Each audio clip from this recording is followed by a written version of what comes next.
자, 하나님 말씀 창세기 11장 1절부터 9절까지 봅니다.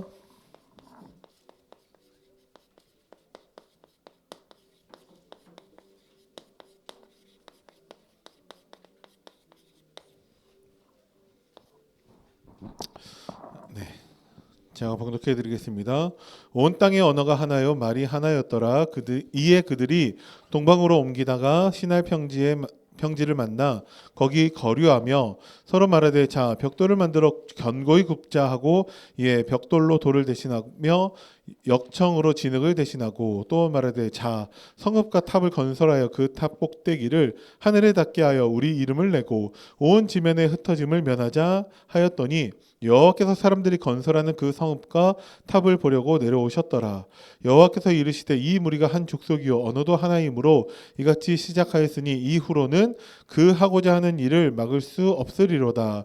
자 우리가 내려가서 거기서 그들의 언어를 혼잡하게 하여 그들이 서로 알아듣지 못하게 하자 하시고 여호와께서 거기서 그들을 온 지면에 흩으셨으므로 그들이 그 도시를 건설하기를 그쳤더라.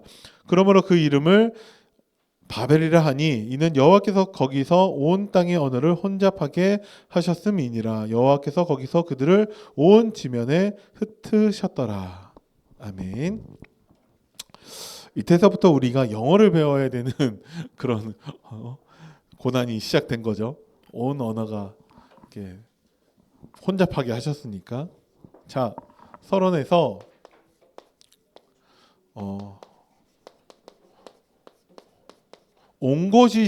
옹고지신이라는 사자성어를 혹시 아시나요? 옛것을 통해서 이제 새롭게 배운다라는 뜻이죠. 자, 우리 교재 가운데 이렇게 되어 있네요. 성경을 읽을 때 중요한 사건과 내용에서 이때를 돌아보면서 하나님과 우리 자신에 대해 그리고 이렇게 살아야 할지에 대해 무엇을 배울 수 있는가?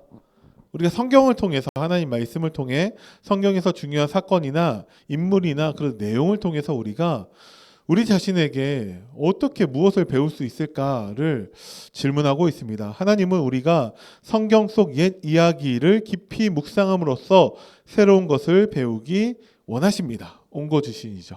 그죠? 그러나 인류가 대홍수 심판과 하나님의 자비를 경험하고도 죄의 문제는 여전했습니다. 그것이 나타난 대표적인 사건이 바벨탑 사건이라는 것이죠.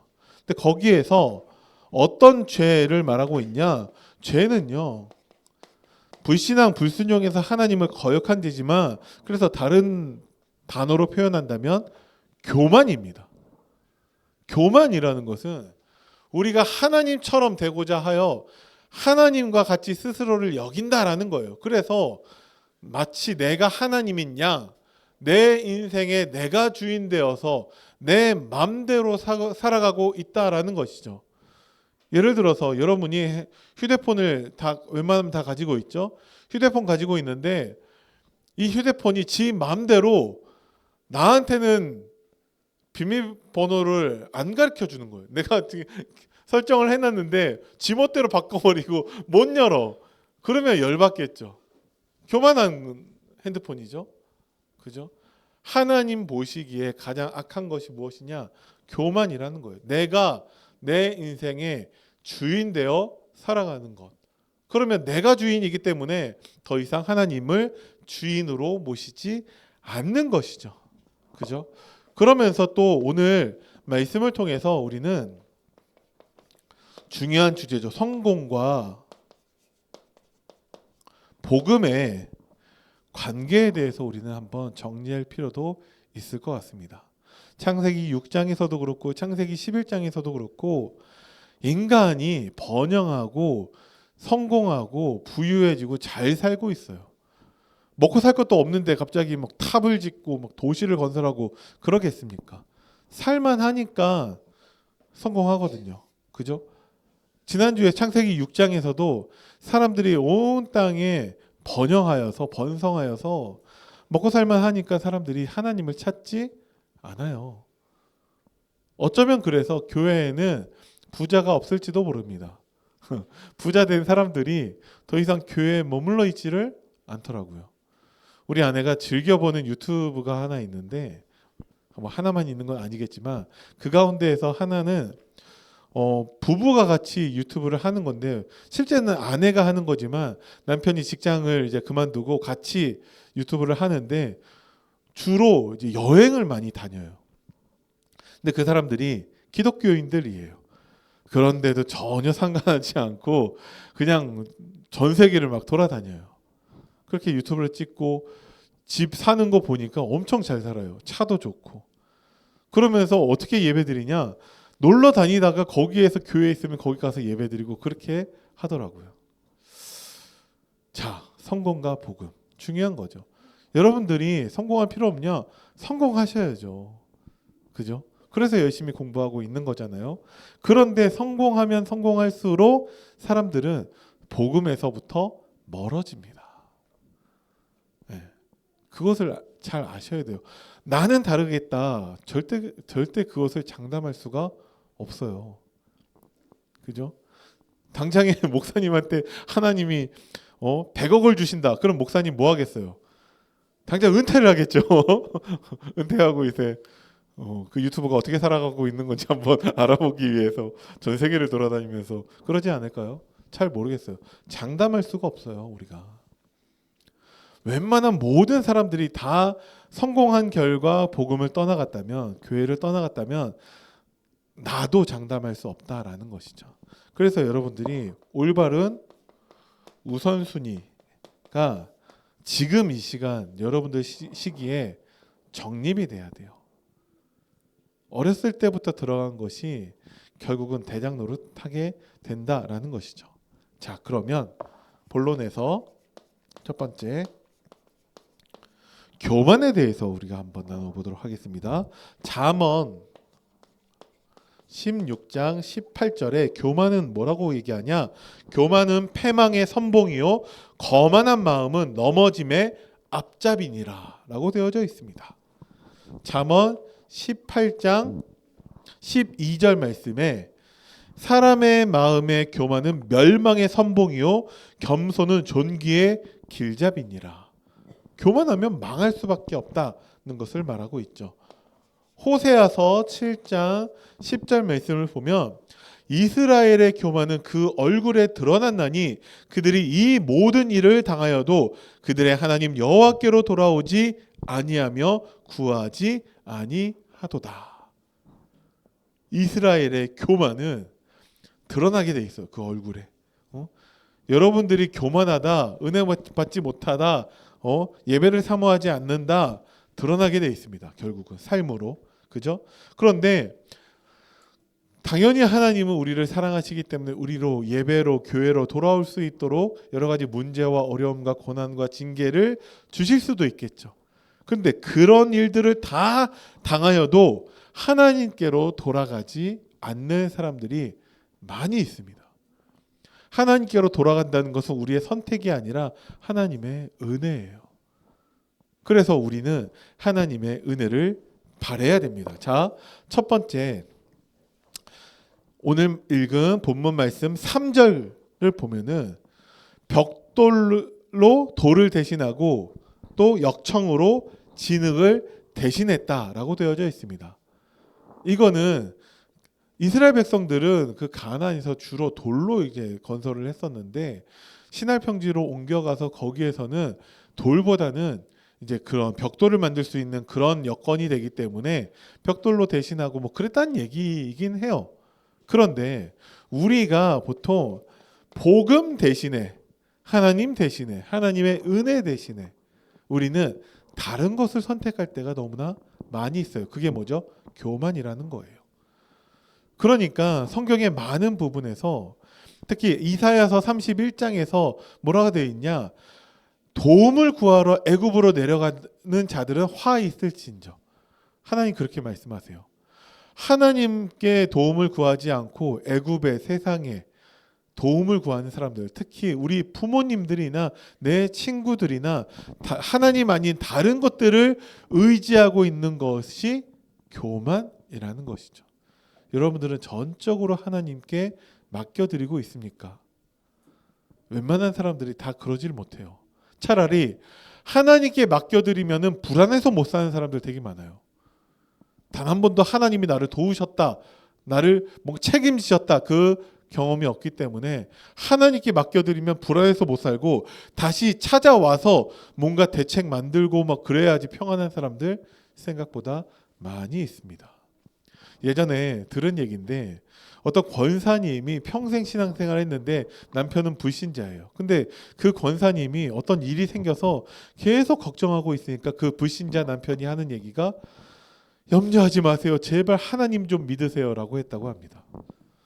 그러면 그 권사님도 결국은 그 신앙이 다 들통난 건데 그 남편은 절대 하나님을 만날 수가 없겠죠.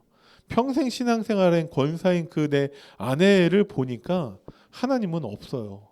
그러지 않을까요?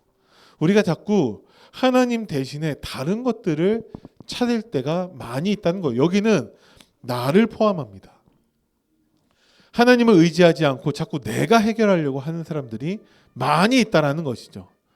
그래서 여러분들의 경종을 울리기 위해서 졸지 말라고, 내가 열심히 공부하고 내가 성공하려고 하고 나쁜 게 아닌데 그걸로 하나님을 멀리한다라고 한다면 그것은 교만입니다. 그래서 여러분들은 여기에 빠지지 않기를 바랍니다. 그리고 자꾸 성을 만들고 탑을 지어서 하늘에 닿게 하자라고 하고 있어요. 내가 하나님이 되려고 하는 것이죠. 그죠? 지금 목사님이 되게 피곤해요. 우리 아내도 지금 너무 힘들어해. 제 자다가 무슨 소리가 나서 깼는데 새벽 4시예요.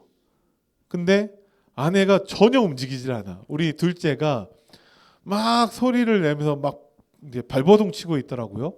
그래서 이제 핸드폰 보니까 밥 먹은 지 3시간이 넘어서 이제 밥을 먹어야 돼요. 갓난아기들은 3시간에 한 번씩 밥 먹어야 돼요. 그러니까 밤에 잠을 잘 못 자. 근데 밤에는 주로 아내가 아이를 케어했었는데 전혀 일어나지도 못하고 기절한 듯이 자고 있더라고요. 그래서 목사님이 데리고 나와서 밥 먹이고 그렇게 했거든요. 단순히 이제 분유 먹이고 그런 게 아니라 먹이고 난 다음에 꼭 트름을 시켜야 돼요. 소화를 못하기 때문에. 근데 이게 보장된 게 아니야. 계속 두들기고 있는 거예요. 트름 할 때까지. 어떤 때는 20분 넘도록 두들기고 있는데 트름 안 할 때도 있어요. 그러면 아기 하나 밥 먹이는데 1시간 그냥 자동으로 그냥 지나가요. 그러고 나서 이제 5시가 되었는데 다시 자기도 그렇고 안 자는 것도 피곤하고, 그래서 지금 목사님이 지금 해롱해롱 거리고 있거든요. 왜? 그런 날이 매일 반복되고 있으니까. 그죠? 자, 그때 힘들다라고 하는 아내한테 목사님 뭐라고 얘기했냐? 조금만 버티자. 왜? 아기는 자라고 있으니까. 아기가 자라나고 있으니까 언제까지 이것을 우리가 할 것은 아니거든요. 또 하나를 키웠다 보니까 언젠가는 이제 알아서 이제 자요. 밤에 깨지 않고 자요. 그때까지는 버티는 거예요. 하나님 제발 도와주세요. 하나님만 의지하면서 정말 우리는 하나님만 바라보면 되는 건데, 이제 성을 짓고 탑을 짓고 하면서 하늘에 닿게 하자 내가 하나님이 되고자 하는 것이죠. 그 결과 하나님의 이름이 아닌 내 이름을 이제 내려고 하고 있다는 거죠. 내가 누구인지 아냐? 당신 누군데? 그러면 할 말 없는데 자꾸 사람들이 하나님의 이름이 아닌 내 이름을 내고자 한다라는 것이죠. 그러면서 온 땅의 지면에서 흩어짐을 면하자라고 말하고 있습니다. 하나님은 전 세계에 흩어져서 하나님의 복음을 증거하라고 하는데 흩어짐을 면하자, 우리만 구원받아도 상관없다, 하나님의 뜻에 정면으로 도전하고 있는 것이죠. 당연히 하나님은 이스라엘에게 심판하실 수밖에 없습니다. 그래서 어떤 심판을 내리셨냐? 언어를 혼잡하게 하셨어요. 그래서 여러분들이 지금 영어를 열심히 공부해야 되는 것입니다. 그런데 이런 생각 들지 않나요? 단지 고작 하나님께 정면으로 대적하고 교만하고 내가 하나님이 되려고 하고, 그러니까 그 문제가 창세기 3장 문제하고 다를 바가 없다니까요. 근데 하나님의 심판은 고작 언어를 혼잡하게 하는 거예요. 지금까지 옆 사람하고 멀쩡히 대화하고 있었는데 다른 언어를 얘기해서 이 사람이 도대체 무슨 얘기를 하는지 못 알아듣고 있다라는 것이죠. 하나님은 우리가 뭐 레위기, 민수기 쭉 읽어가면서 우리가 잘 알고 있지만 이스라엘 백성들 광야에서 하나님께 교만하고 불신앙하고 불순종하고 했을 때 하나님의 심판은 고작 언어를 흩으시는 정도가 아니었어요. 그죠?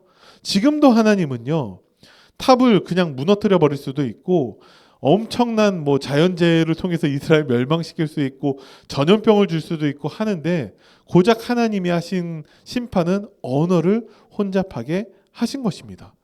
왜 그러냐? 하나님은 우리에게 자비가 있는 징계를 하시는 분이세요.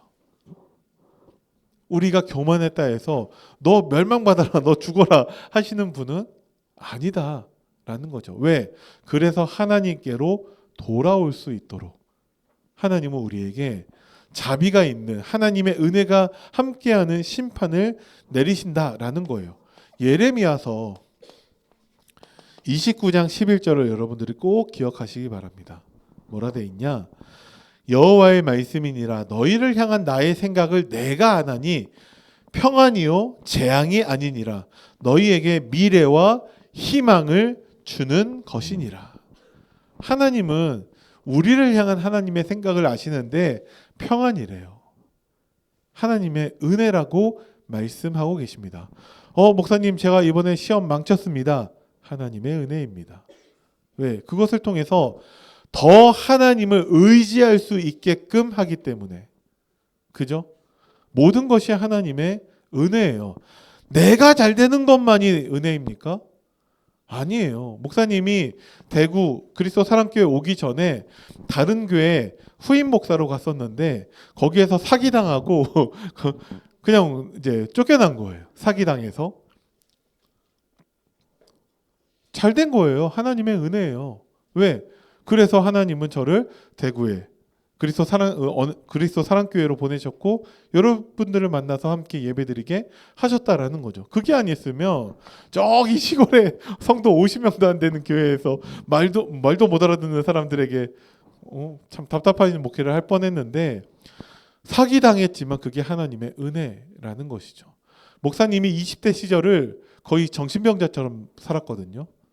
근데 그게 하나님의 은혜였어요. 왜? 그 시간을 통해서 하나님의 언약을 붙잡았기 때문에 그렇습니다.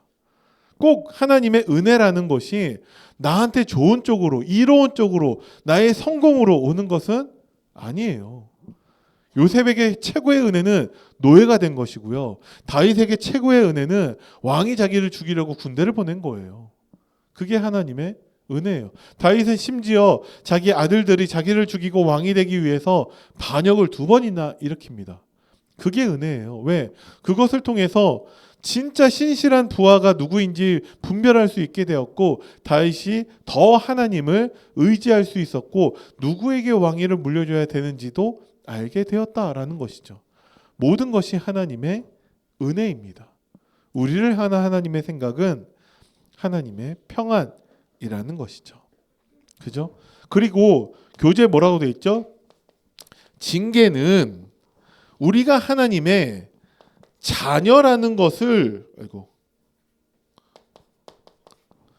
증명하는 좋은 도구라고 말씀하셨어요.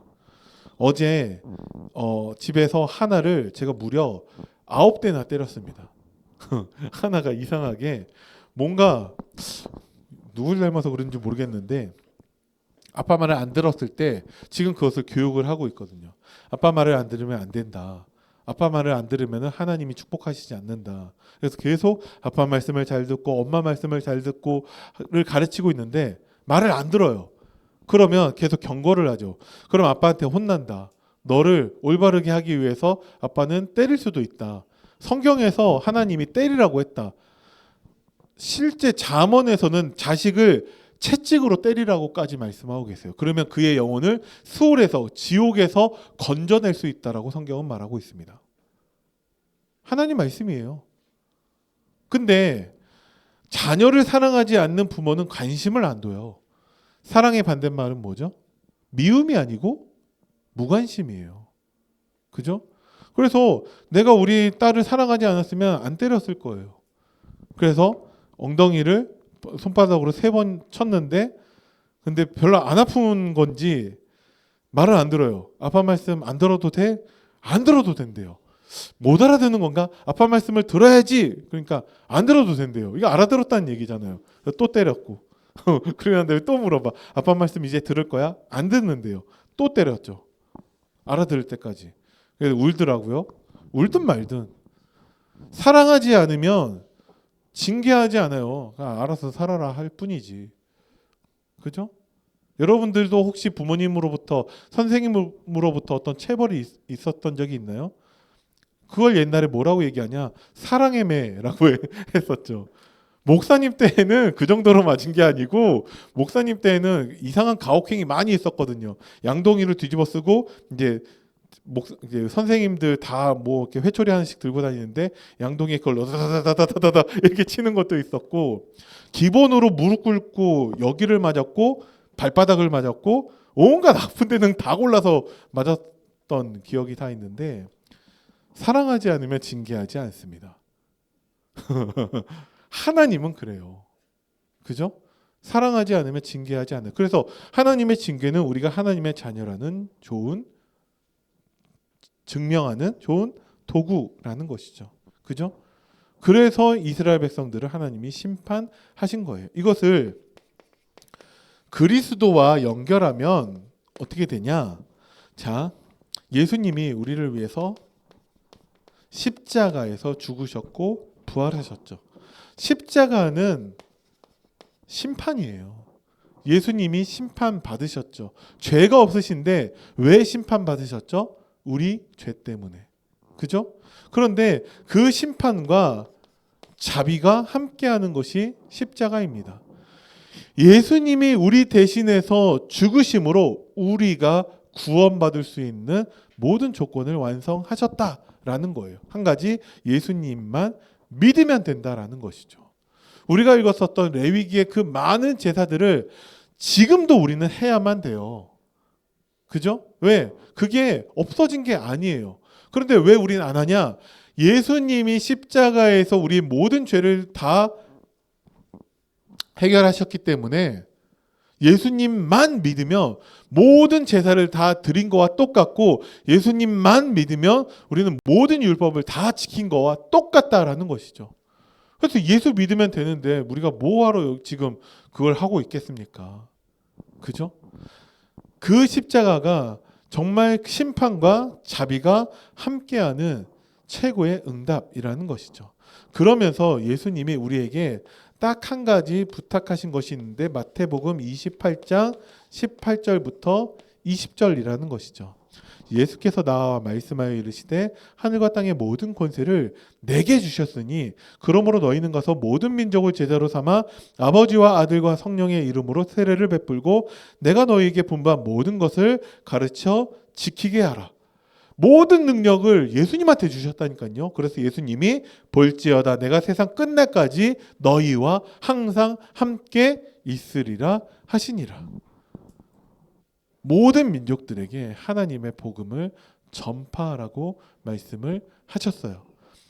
이 명령에 순종하지 않을 때 우리가 받는 것이 징계입니다. 그 징계는 반드시 자비와 함께해서 우리를 돌이키시고 회복하시고 우리로 참된 부흥의 응답을 누리게 하실 거다라는 거예요. 부흥이라는 것이 수가 많아지고 막 분위기가 뜨거워지고 막 그게 부흥이 아니라 우리가 하나님께로 회심하는 것, 하나님의 그 명령에 그 사명에 우리가 순종하는 것, 그것이 우리에게 참된 부흥입니다. 그래서 이것에 순종할 때 사도행전 2장 4절의 응답이 있다는 것이죠. 그들이 다 성령의 충만함을 받고 성령이 말하게 하심을 따라 다른 언어로 말하기를 시작하니라. 자, 여러분들 성령 충만 받으면 영어 공부할 필요 없습니까? 없습니다. 근데 문제는 뭐죠? 우리가 성령 충만하지 못할 때가 많죠. 왜? 자꾸 우리는 교만에 빠지니까. 성령 충만하면 영어 안 배워도 돼요. 근데 굳이 뭐 가르쳐 주는데 안 배울 필요는 없겠죠. 목사님 보면 성령 충만한 것 같나요? 그래서 영어를 안 배우고 있어요. 안 배워도 됩니다. 근데 그 얘기가 아니죠. 지금 영어를 배우지 마라, 언어를 할 필요 없다, 그 얘기가 아니에요. 성령 충만함을 받으면 하나님이요, 그 혼잡하게 하신 그 언어도 우리에게 복음 전하는 데에 방해되지 않는다라는 거예요. 목사님이 처음 복음 전한 사람은 중국인이었습니다. 목사님 대학 때에 목사님 다니는 대학에서 만난 중국 유학생이었는데 그 사람을 소개로 만났는데 만나보니까 한국 온 지 3개월 된대요. 한국말 잘 못하더라고요. 그러니까 목사님 되게 당황했어요. 내가 중국 가서 3개월 만에 중국어를 할 자신이 없어요. 어디를 가든지 간에. 이 사람이 지금 내가 하는 말을 알아듣나? 떠듬떠듬하고 잘 못 알아듣는 것 같아요. 근데 목사님 복음 처음 전하는 거라서 막 헷갈리더라고요.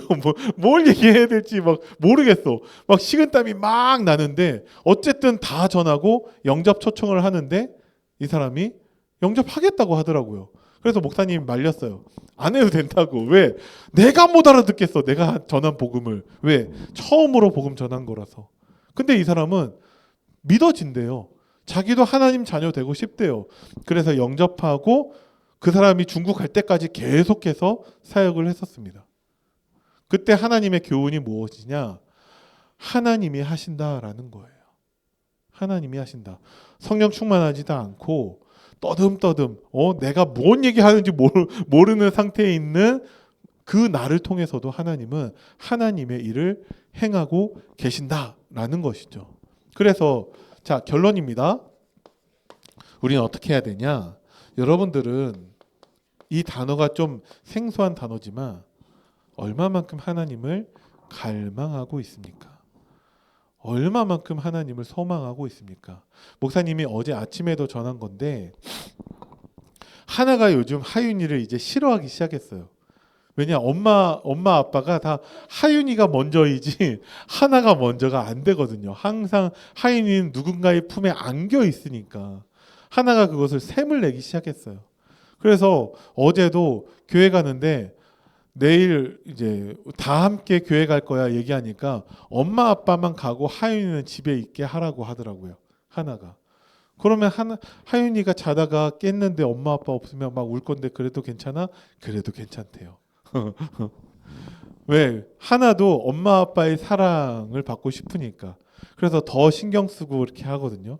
아, 아빠한테는 무조건 하나가 1등이야 막 이렇게 얘기하고 그러고 있는데 여러분들은 얼마만큼 하나님을 갈망하고 계십니까? 갈망하지 않기 때문에 교만에 빠질 수밖에 없는 거예요. 그죠? 굳이 나한테 하나님이 필요하지 않아. 굳이 나는 하나님 말씀 따위는 필요하지 않아. 그래서 관심이 없죠. 정말 많은 성도들이 예배 시간에 앉아 있는데 하나님을 갈망하지 않습니다. 그래서 당연히 만족함이 없죠. 진짜 은혜 받았냐? 여러분들 은혜 받고 계십니까? 목사님은 날마다가 은혜예요. 왜 그러냐? 뭐 가진 것 맞냐? 하나님이 다 해주시냐? 힘들어 죽겠어요. 요즘 사는 게 너무 힘들어. 아내가 전에 셋째까지 낳겠다 했는데 요즘 그 말을 전혀 하지 않아요. 그런데도 날마다 하나님 주신 은혜로 말미암아 저는 만족합니다. 요즘 아내한테 제일 많이 얘기하는 것이 너무 힘든데 나는 내 인생 가운데 지금이 제일 행복하다. 이 말을 매번 해요. 진짜 그렇거든요. 여러분들이 얼마만큼 하나님을 갈망하는가 그거에 따라서 나 중심일지 하나님 중심일지가 정해집니다. 하나님을 갈망하는 게 어렵나요? 이것만큼 쉬운 게 없어요. 하나님을 소망하고 하나님을 바라는 것만큼 쉬운 게 없습니다. 왜? 하나님은 우리의 아버지 되시고 우리와 함께 하시고 항상 우리에게 은혜 주시는 분이시기 때문에 우리가 하나님을 바라보기만 하면 돼요. 하나님 도와주세요. 하나님 나와 함께 해주세요. 하나님 나를 인도해 주세요. 그 기도가 어렵지 않잖아요. 목사님 오늘 또 눈을 뜨자마자 한 기도는 무엇이냐? 하나님 오늘도 저는 그리스도가 필요합니다. 그 기도예요. 목사님은 목사가 되었어도 오늘 그리스도가 없으면 저는 살아갈 수가 없습니다. 여러분들 얼마만큼 하나님을 갈망하고 계십니까? 정말 하나님을 갈망하는데 가장 중요한 것은 경청입니다. 요즘 성교원 인사가 이렇더라고요. 매번 단어만 바꿔서 하는데 이번 달은 경청이에요. 경청의 축복을 누리는 시대 살릴 아빠 다녀오겠습니다. 그렇게 인사하거든요. 선생님들한테 그렇게 인사하고 이번 달은 경청이더라고요. 우리에게서 하나님을 갈망하는 가장 그 모습이 나타났을 때 가장 대표적으로 경청으로 나타나야 됩니다. 말씀을 다 듣고 예배를 드렸는데 도대체 하나님이 나한테 뭘 말씀하셨는지를 모르겠다라고 한다면 그거는 교만이죠. 그죠? 교만에 대해서는 하나님은 반드시 심판하십니다. 온 언어를 혼잡하게 한 결과 여러분들이 지금도 고통당하고 있다는 사실을 기억하시면서 하나님의 심판은 그렇게 간단한 게 아니에요. 그죠? 하나님이 한 대 툭 쳤을 뿐인데 이스라엘은 400년 동안 노예가 되었습니다. 그게 하나님의 심판이에요. 멸망하지는 않아요. 우리가 하나님 자녀인데 우리가 어떻게 멸망하겠습니까? 근데 헛된 시간을 보내요. 목사님이 20대 때 그 정신병자로 살면서 그 시간을 후회하진 않지만 솔직히 아깝기는 합니다. 남들이 다 바라는 그 인생의 황금 시간인데 그 시간 동안에 그냥 방황하고 무기력하게 있고 거의 사람들이 다 포기할 정도의 상태로 살았던 그 시간이 솔직히 아까워요. 목사님이 그래서 늦게 결혼했고 늦게 자녀를 낳았는데 솔직히 그런 것들이 부럽더라고요. 10년 전에 만약에 낳았더라면 지금 나이 때 한 13살, 14살 된 아이와 누릴 수 있는 그것을 목사님은 60대가 돼서야 그 근처가 돼서야 할 수 있거든요. 60까지는 아니고 50대 후반 이상한 거에 반응. 아니 뭐 경청 이런 거에 반응했으면 좋겠는데 갈망하고 60 뭐 이런 거에 반응을 하네요. 아까워요. 그 시간이 솔직히 너무 아까워요. 물론 하나님의 계획 속에 있었지만 여러분들은 교만에 빠지는 것이 아니라 하나님을 갈망하고 하나님 말씀에 경청해서 시간을 낭비하지 말고 하나님께 쓰임 받고 하나님 사명을 감당하는 응답이 있기를 바랍니다. 기도하겠습니다. 살아계신 하나님 은혜를 감사드립니다. 바벨탑 사건을 통해서 우리가 나 자신이 얼마만큼 교만한지에 대해서 돌아보게 하시고 우리에게 자비 있는 징계를 통해 우리로 하나님께 돌아서게 하는 그 하나님의 은혜를 누리며 새롭게 시작할 수 있도록 하나님이 우리를 축복하여 주옵소서. 감사를 드립니다. 우리 주 예수 그리스도 이름으로 기도드립니다. 아멘.